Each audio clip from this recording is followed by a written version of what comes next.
Welcome to Insulite Health, where we empower women with PCOS to transform their lives. You can find us at insulitehealth.com. You're watching The Weekly Tip with Robin Nielsen, Chief Wellness Officer. Hey, I'm Robin Nielsen. Welcome to Weekly Tips. This is part 2 of 2, the second in a series about my special PCOS formula for putting meals together. It's part of element number 2 of the 5-element system, food as medicine. Last week, I talked about the importance of eating a healthy protein, fat, and carbohydrate at every meal. The benefits are truly magic for PCOS.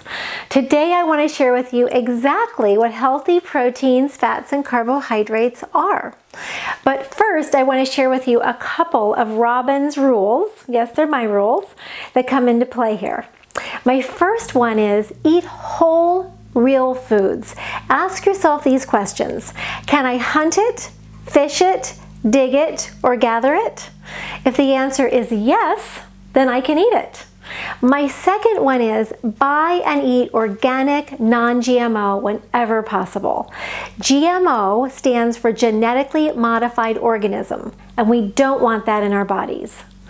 Pesticides and insecticides can cause a lot of hormone imbalance, so 86 those. Okay, let's dig in. Healthy proteins are foods like meat from grass-fed, pasture-raised, hormone-free animals, wild-caught fish and seafood, and free-range organic eggs. Soy in the form of tempeh is also a good protein source. If you're a vegetarian, you can also combine beans and gluten-free grains like quinoa, wild rice, sprouted brown rice, etc., along with nuts and seeds to get all of the needed amino acids. It's a lot higher in carbohydrates than meat, so pay attention to serving size. Next are healthy fats, healthy, delicious fats.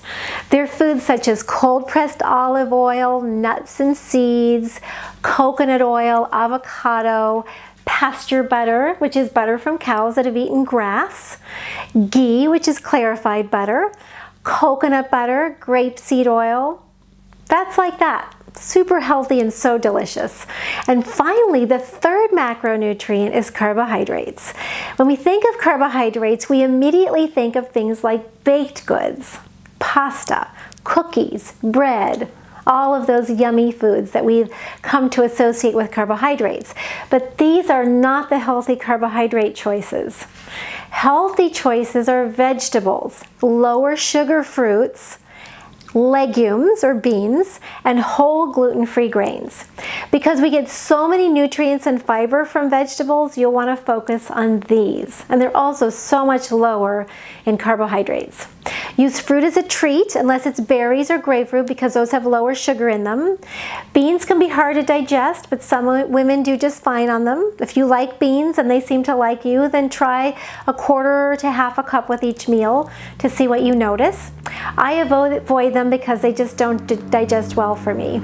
Keep grain intake to smaller portions, about a quarter cup per meal, as they're high in carbs. If you're exercising a lot, you can eat more. So now you have all the information you need to create some magic with your meals. This week, step it up a notch. Make 4 of your 21 meals this week using the special PCOS formula by eating a healthy protein, fat, and carbohydrate at each meal. You can do this just by making the special PCOS formula shakes or assembling your meal like I showed you last week. You're on your way, and I'll see you next week. As always, the best discussions happen after the episode over at insulitehealth.com. Head on over there now and leave a comment. Did you like this video? If so, subscribe to our YouTube channel and share it with all of your friends who you think might benefit. And if you want even more great resources, plus some insights from Robin that she only talks about in email, come on over to insulitehealth.com and grab your free PCOS Diet Success Jumpstart Guide to get regular email updates. We'll see you next week.